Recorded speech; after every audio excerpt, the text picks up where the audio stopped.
Eu tenho aqui a primeira pergunta do pastor Daniel Mertz. Ele está perguntando o seguinte: a intolerância de muitos dentro da igreja, motivadas por aqueles que, intitulados super líderes, afastam as vidas, impedem as mesmas de se aproximarem de Deus? O que vocês têm a dizer sobre isso? A intolerância. A intolerância.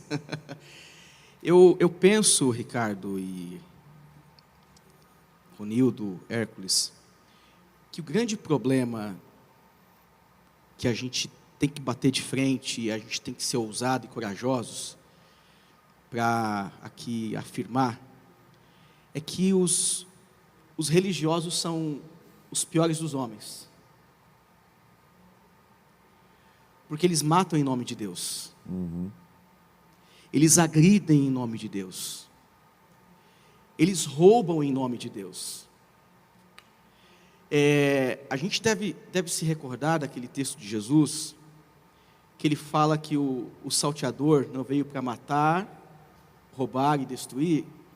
E no contexto, o salteador, a gente não tem problema nenhum aqui dizer que esses são elementos que estão presentes em Satanás, né? Mas os salteadores ali são os falsos mestres. Isso. Os salteadores ali são os falsos pastores, que eram nômades, que roubavam, que faziam atrocidades com a população campesina. Mas o fato é que essa intolerância, ela se dá quanto mais religioso eu sou, quanto mais eu defendo uma causa que não tem a ver com o Evangelho de Jesus, e coloco um peso que não é o fardo de Jesus, e sim o fardo da religião, pior as coisas se tornam.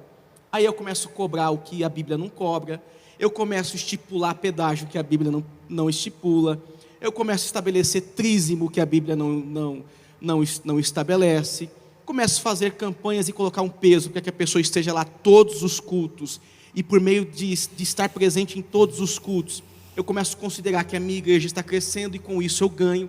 Então são esses falsos superapóstolos, e aí eu quero colocar aqui desculpe-me quem acredita de maneira diferente, mas eu ouvi uma frase que acho que faz muito sentido, que apóstolo bom é apóstolo morto, né? Aqueles que já foram, né? Você quer ser apóstolo? Quanto mais a gente quer ser quanto mais nós criamos esses títulos e mais a gente se divorcia do Evangelho da Cruz, que nos diminui, a gente entra por esses problemas que acabam invadindo o campo da intolerância, o campo de uma religião opressora, homens e mulheres opressores, e que não pode fazer isso aqui, que nós estamos fazendo hoje. Dar risada, chamar Ronildo, chamar Hércules, chamar Fernando, porque em tempos passados, há muito tempo atrás, Fernando, por favor, me chame de pastor, e aí vai, né? Coloco todos os títulos, pastor, PhD, tal, e por último, quem eu sou? Ronildo. O interessante disso daí é que hoje eu tive uma experiência similar a isso que você está acabando de falar. Eu saí com 2 jovens e estávamos no centro de Guarulhos fazendo uma compra, e eles ali, pastor, aquilo. Eu peguei e falei, escuta, vocês não podem me chamar pelo nome, não? Não é fugindo, porque é assim, penso eu, com todo o carinho, com todo o respeito a todos vocês que nos ouvem, porque a luz, como o Fernando falou, tanto da luz como do sal, o exemplo que ele deu, eu creio que é o maior dos maiores exemplos para que nós possamos dignificar a nossa humanidade diante de Deus e diante da irmandade, diante da igreja que nós servimos. Porque o que adianta eu te tratar com todo o respeito como pastor, né? Só que eu te aplicar, como diz o velho ditado, a faca pelas costas? Que respeito que há nisso? Nenhum. Eu creio que você, Fernando, já passou, eu creio que o Ronildo também já passou, e muitas das vezes foi chamado por esse título e etc.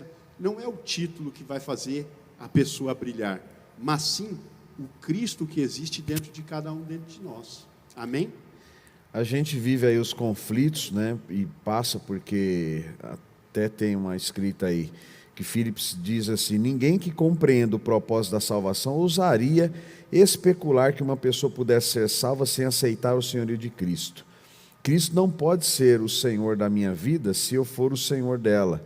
Para que Cristo esteja no controle, tenho de morrer. Não posso me tornar discípulo sem morrer para mim mesmo e sem me identificar com Cristo que morreu pelos meus pecados. Marcos 8,34.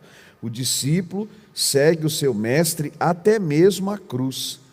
Quando falo de conflitos, então, vividos pelos discípulos de Jesus, o que ressalto aqui é a necessidade de não sermos apenas mais um religioso, ou seja, de não termos comportamentos como os dos fariseus, que professavam e ensinavam a lei, mas não a vivia de modo prático, e com isso o propósito da lei perdia sua eficácia na vida prática desses religiosos. Phillips vai dizer ainda aqui que a obediência à ordem de Cristo, siga-me, resulta na morte de si mesmo.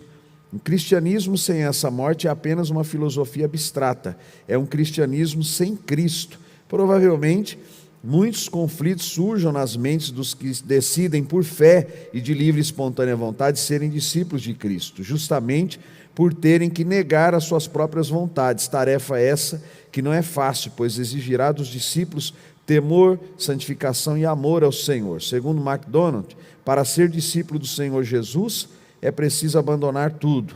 Entretanto, não podemos nos esquecer que, sim, é possível conseguir negar a si mesmo e carregar a cruz, desde que nos submetamos às orientações e ações do Espírito Santo, que tem papel muito bem definido, João 15:26, caminhar lado a lado, nos auxiliando e testemunhando sobre Cristo em todos os momentos. Nessa primeira parte aqui, a ideia é mostrar que os discípulos sim passam por dificuldades, passam sim por provações, mas que também a gente tem a ajuda do Espírito Santo. É claro que a gente é humano, é claro que nós temos falhas, é claro que no processo a gente comete erros, mas graças a Deus nós temos o Espírito Santo que nos ajuda, que nos auxilia, não para nos tornar super-homens, mas para nos mostrar de fato o poder de Deus na nossa fragilidade, o poder de Deus no vaso que é de barro, que tem a sua fragilidade.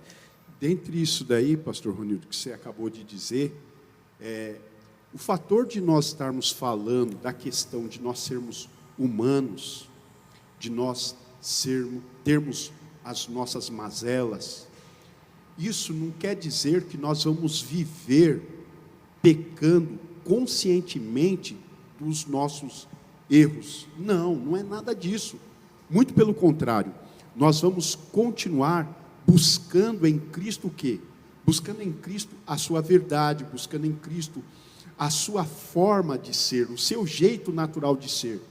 E não com isso acharmos que, então vamos abrir o precedente para nós estarmos pecando. Não é isso.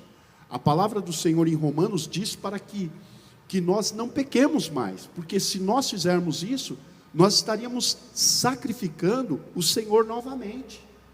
E o intuito desse pastoreio é de mostrar simplesmente o quê? Que nós podemos servir a Cristo na nossa humanidade, na nossa forma que nós somos, e não de nós sermos super espirituais, super poderosos, como foi dito desde o início e tem sido escrito aqui, nesse pastoreio. É uma posição que é ousada para ser ocupada, eu diria. Sim, com certeza.